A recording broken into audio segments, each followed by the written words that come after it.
Hello friends, this is Kanchan Gahlot from Kopleshwari classes and friends, ये हमारी series चल रही है English pedagogy previous year question की।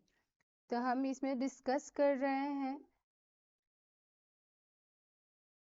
2011 से लेकर के 2023 के बीच में जितने भी इंग्लिश पेडागोजी में क्वेश्चन पूछे गए हैं वो चैप्टर वाइज डिस्कस कर रहे हैं। तो ये हमारा चैप्टर 2 का ये सारा प्रीवियस ईयर का क्वेश्चन आज डिस्कस करने वाले हैं। अगर आपने कपलेश्वर क्लासेस को सब्सक्राइब नहीं किया है तो सब्सक्राइब करिए, वीडियो को लाइक एंड शेयर करिए। और ये हमारी वीडियो नंबर 7 है।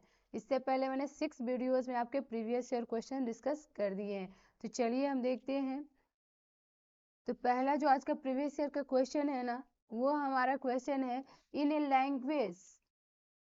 Language class student are memorising the dialogues through drill and practice.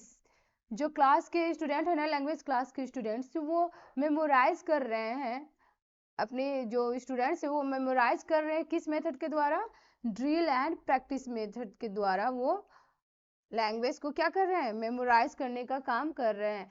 And the teacher is correcting their pronunciation mistakes immediately. और ये प्रोनाउंसिएशन मिस्टेक्स हो रही है वो तुरंत वो करेक्ट कर दे रही है। They are practising the dialogues in chorus. और वो कोरस के डायलॉग्स को क्या कर रहे हैं? प्रैक्टिस कर रहे हैं। The teacher is following. बच्चे प्रैक्टिस कर रहे हैं लैंग्वेज की क्लास में, और जो मिस्टेक कर रहे हैं प्रोनाउंसिएशन मिस्टेक, टीचर तुरंत उसे करेक्ट कर दे रही है। तो यहाँ पे टीचर अपनी कौन सी भूमिका निभा रही है, क्या कर रही है? वो नेचुरल मेथड का यूज कर रही है, या ऑडियो लिंगुअल मेथड का यूज कर रही है, या फिर CLT मेथड का यूज कर रही है, या डायरेक्ट मेथड का यूज कर रही है? वो कौन से मेथड का यहाँ पे यूज कर रही है, आपको ये बताना है।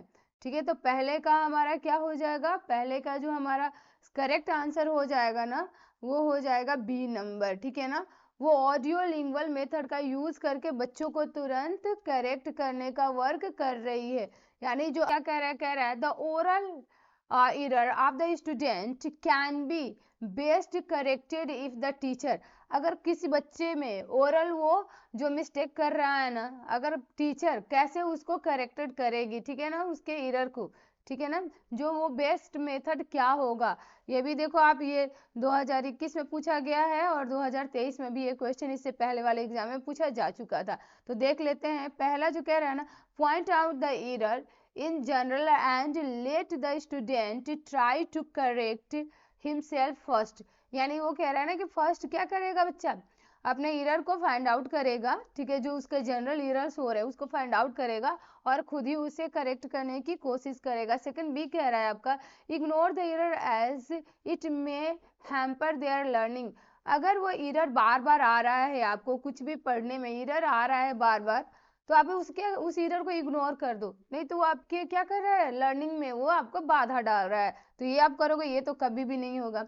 सी नंबर कह रहा है, ask other student to help him as peer tutorial is must in schools. यानी स्कूल में जो उसके सहपाठी है ना, उसे अपने ग्रुप में अदर स्टूडेंट से इसके लिए उन्हें बात करनी चाहिए, उससे पूछना चाहिए कि इसका क्या करेक्ट आंसर होगा।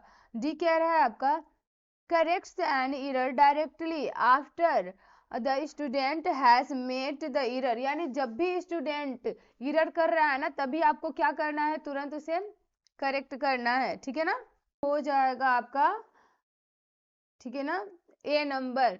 यानी point out the error in general and let the student try to correct himself first. यानी पहले बच्चे को क्या करना चाहिए? अपने एरर को फाइंड आउट करना चाहिए कि वो कहाँ मिस्टेक कर रहा है, फिर उसे स्वयं ही उसे बार बार आपको अगेन एंड अगेन उसे अच्छे से प्रोनाउंसिएट करके उसको करेक्ट करने की कोशिश करनी चाहिए। ठीक है, तो चलिए अपने नेक्स्ट स्लाइड पे चलते हैं। जो हमारा आज का 3rd नंबर का क्वेश्चन है ना, वो कह रहा है, a teacher makes her learners respond to her action and speech only by bodily movement what is this known as, ठीक है ना, इसे पूछा गया है। तो बी, पहले हम ऑप्शन देख लेते हैं। जो हमारा ऑप्शन नंबर ए कह रहा है ना, टास्क बेस्ड लैंग्वेज टीचिंग, आपको टास्क बेस्ड लैंग्वेज टीचिंग करना चाहिए, कम्युनिकेटिव अप्रोच का अप्लाई करना चाहिए, या सी कह रहा है आपका प्ले वे मेथड का अप्लाई करना चाहिए आपको, या फिर टोटल फिजिकल रिस्पॉन्स का। तो इनमें से कौन सा करेक्ट आंसर हो जाएगा? तो 3 का हमारा हो जाएगा डी नंबर, ठीक है ना, टोटल फिजिकल रिस्पॉन्स, ठीक है ना। और teacher makes her learners respond to her action, यानी एक्शन से टीचर कर रहा है ना कि आपको एक्शन से रिस्पॉन्स करना है, तो आपको टोटल फिजिकल रिस्पॉन्स करना चाहिए, ठीक है। तो चलिए नेक्स्ट क्वेश्चन पे चलते हैं। जो नेक्स्ट है ना 4 नंबर का, वो कह रहा है communicative language teaching method is English lays stress on giving opportunities to learning to participate in a purposeful task talk in the classroom as it promote, ठीक है। तो इस तरह की जो कम्युनिकेटिंग टीचिंग है ना, इसमें इंग्लिश लैंग्वेज के जो टीचर है ना, उसको किस तरह से बच्चों के स्ट्रेस को, बाकी जो अपॉर्चुनिटीज हैं वो कैसे प्रोवाइड कराना चाहिए बच्चों को, कैसे पर्पसफुल आप उसे बात करोगे, आप क्लासरूम प्रोवाइड कराओगे, ठीक है, कैसे प्रमोट करोगे। तो यहाँ पे देख लेते हैं। पहला कह रहा है आपका learner to encounter with real life situation, यानी लर्नर को रियल लाइफ में जो सिचुएशन है ना उससे आपको रिलेट करके पढ़ाना है, ठीक है। बी कह रहा है their return expression in the classroom, या फिर आपको रिटर्न एक्सप्रेशन क्लासरूम में देना चाहिए। सी कह रहा है learner to minimise spelling and grammatical error, यानी जो लर्नर है वो ग्रामेटिकल और स्पेलिंग जो इरर कर रहा है ना उसको मेमोराइज करने के लिए बोलना चाहिए। डी कह रहा है the use of mother tongue freely in the classroom, आपको अपने मदर टंग का जो अपनी मातृभाषा है आपकी, उसी को आपको क्लासरूम में फ्रीली रूप से उसको अप्लाई करना चाहिए, उसी को बोलना चाहिए। तो इसका कौन सा आंसर हमारा सही हो जाएगा? तो जो हमारा 4 नंबर का है ना, 4 नंबर का हमारा ए सही हो जाएगा, ठीक है, ए नंबर सही हो जाएगा। Learner to encounter right real life situation, यानी लर्नर को रियल लाइफ सिचुएशन से रिलेट करके आपको उसको एक्टिविटीज करानी है, जिससे कि वो क्या करेगा, उसको अच्छे से कम्युनिकेट कर पाएगा और उसे अच्छे से अंडरस्टैंड कर पाएगा और अपने एरर्स को वो रिमूव कर पाएगा। तो चलिए नेक्स्ट पे चलते हैं। जो 5 नंबर का क्वेश्चन है ना, वो कह रहा है A teacher divided the class into groups of 5 and asked them discuss what they would if they were cut in one of the following situation, ठीक है ना। एक टीचर जो है वो अपनी क्लास को 5 यानी कुछ ग्रुप में डिवाइड कर देता है, 5 ग्रुप में डिवाइड कर देता है, उनसे क्वेश्चन करता है, डिस्कशन करता है, डिस्कशन करके कि अलग अलग ग्रुप्स को वो डिस्कशन करने के लिए बोलता है किसी भी सिचुएशन के बारे में। तो चलिए हम देखते हैं यहाँ पे क्या हो जाएगा। तो देखिए यहाँ पे क्या सिचुएशन है जो बच्चों को ग्रुप में अपने इससे डिस्कस करना है। तो पहला जो है ना, their friend falls down in the play field and is hurt, यानी इसका जो फ्रेंड है ना वो प्ले ग्राउंड में गिर जाता है और उसे चोट लग जाती है, ठीक है ना। They are trapped in a building on fire, या फिर कोई किसी बिल्डिंग में फंस जाता है जिसमें फायर लग जाती है, ठीक है। या फिर सी कह रहा है, 3rd नंबर कह रहा है they are stuck up in traffic, या फिर वो ट्रैफिक में कहीं पे फंस जाता है। तो ऐसा सिचुएशंस है तो आपको क्या करने चाहिए, ऐसे सिचुएशंस में आपको कैसे इस सिचुएशन को आप हैंडल करोगे ये आपको बताना है। ये कह रहा है ऑडियो लिंगुअल अप्रोच का वो यूज कर रहा है बच्चों को ऐसे सिचुएशन हैंडल करने के लिए, जो सिचुएशन दे रहा है डिस्कशन करने बोल रहा है। बी कह रहा है communicative language teaching, communicative language teaching का यूज कर रहा है वो, ठीक है ना। या फिर वो कह रहा है, सी कह रहा है स्ट्रक्चरल अप्रोच का यूज कर रहा है, या फिर डी कह रहा है ग्रामर ट्रांसलेशन मेथड का यूज कर रहा है। तो इसका क्या हो जाएगा 5 नंबर का सही आंसर ऐसे सिचुएशंस में आपको बताना है। तो 5 नंबर का जो सही आंसर होगा ना वो आपका बी नंबर होगा, ठीक है। क्या कर रहा है ऐसे सिचुएशन में वो कम्युनिकेटिव लैंग्वेज टीचिंग अप्रोच का वो यूज कर रहा है, ठीक है। तो चलिए अपने नेक्स्ट क्वेश्चन पे चलते हैं। जो आज का 6 नंबर का क्वेश्चन है ना वो कह रहा है structural approach give more importance to, यानी स्ट्रक्चरल जो अप्रोच है ना वो किसे ज्यादा इंपॉर्टेंट देता है, ठीक है ना। ए कह रहा है स्पीच एंड रीडिंग को, बी कह रहा है रीडिंग ओनली। मैंने आपको पहले ही से पहले वाली क्लास में डिस्कस कर चुका है कि अगर ये आपका ट्रिक है जहां पे भी ओनली या केवल आ जाए ना तो आपको ये आंसर पहले ही कट कर देना है, क्योंकि ये आंसर कभी भी सही नहीं होगा, ठीक है, क्योंकि केवल वाला ओनली वाला कभी आंसर हो ही नहीं सकता है, ठीक है। सी कह रहा है स्पीच ओनली, ये भी आपका कट हो गया। डी कह रहा है रीडिंग एंड राइटिंग, आपको पढ़ना और लिखना, तो यहाँ पे किसको ज्यादा इंपॉर्टेंस देता है, स्ट्रक्चरल अप्रोच, ठीक है। तो जब इस स्ट्रक्चर की बात आ रही है तो वो किसे ज्यादा इंपॉर्टेंट देगा, वो डी को देगा, ठीक है ना। आपको रीडिंग एंड राइटिंग पे ज्यादा वो फोकस करेगा, तो यहाँ पे स्ट्रक्चरल जो अप्रोच है किसे ज्यादा मोर इंपॉर्टेंस देता है, रीडिंग एंड राइटिंग को। तो चलिए नेक्स्ट क्वेश्चन पे चलते हैं। आज का जो हमारा 7 नंबर का क्वेश्चन है ना, वो कह रहा है the teacher observe that Praveen could not write a paragraph on her own even after brainstorming the topic, यानी वो पैराग्राफ नहीं राइट कर रहा है, यानी टीचर ऑब्जर्व कर रही है कि उसे कुछ आ ही नहीं रहा है, वो पैराग्राफ पे क्या हुआ है, एक पॉइंट पे आकर के वो रुक गया है, वो नहीं राइट कर रहा है, ठीक है। However, she was able to write it under adult or peer audience, ठीक है ना। दिस गाइडेंस इज कॉल्ड, यानी वो गाइडेंस दे रही है, क्या कह रही है, आपको राइट करना है, आपके जो ग्रुप के बच्चे हैं ना, जो एडल्ट यानी जो उसके ग्रुप के बच्चे हैं, उसके जो सहपाठी हैं, जो उसके फ्रेंड्स है, उसी ग्रुप के बच्चों के साथ वो इसको अप्लाई कर सकती है, ठीक है ना।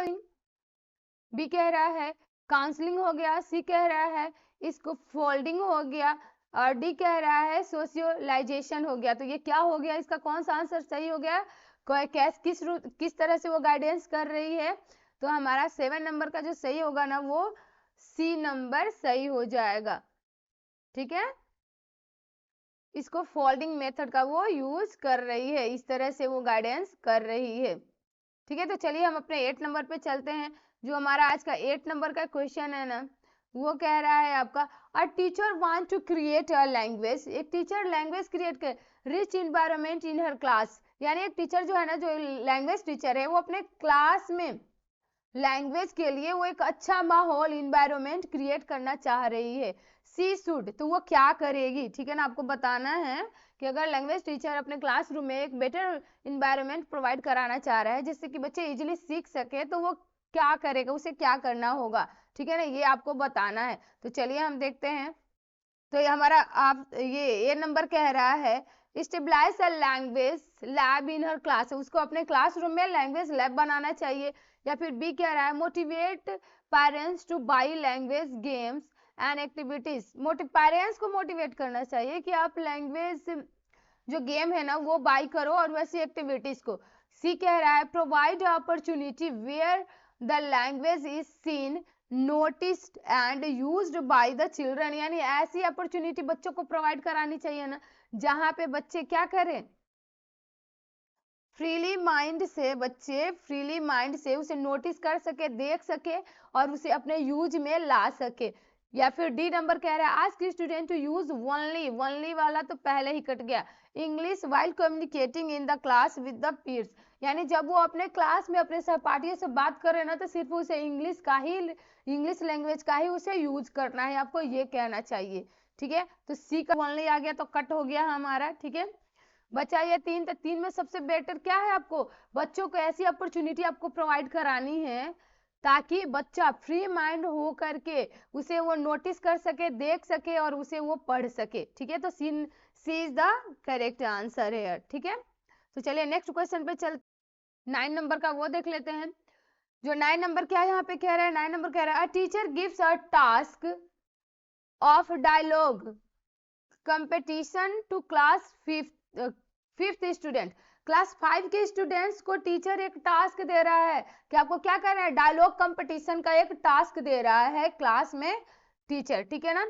The role of this task in language learning will be, इस टास्क में जो रोल होगा ना बच्चों का लैंग्वेज लर्निंग में, वो क्या होगा, ठीक है ना, आपको बताना है। टीचिंग स्ट्रक्चर कौन सा आपका आंसर सही हो जाएगा 9 का, तो 9 का हमारा सही हो जाएगा सी नंबर, ठीक है ना। सी इज द इजिली वो कन्वर्सेशन करके वो सीख सके, ठीक है ना। याद रखिएगा जहां वन नहीं आया है वो आंसर हमारा पहले ही कट जाएगा। 10 नंबर को देखते हैं। जो हमारा 10 नंबर है ना, वो कह रहा है using Relia in the language class means bringing what, ठीक है, आपको बताना है। तो ए कह रहा है आपका real life situation to communicate, B कह रहा है real object as teaching aid, C कह रहा है realistic objective and target for the learner, या फिर डी कह रहा है real label of children learning to the knowledge of parent. तो यहाँ पे क्या हो जाएगा आपका सही आंसर? तो 10 नंबर का जो सही होगा ना वो हमारा बी नंबर सही हो जाएगा। ठीक है ना। यूजिंग रिलिया मीन्स होता है आपका real object as teaching aid. Real objects को, जो वस्तुएं हैं ना, उनको आपको टीचिंग में उसको ऐड करना है और बच्चों को इसकी हेल्प से टीच करना है, ताकि बच्चा रियल लाइफ एग्जांपल्स को देखे, उसे महसूस कर सके और इजीली लैंग्वेज सीख सके। ठीक है, तो चलिए नेक्स्ट क्वेश्चन पे चलते हैं।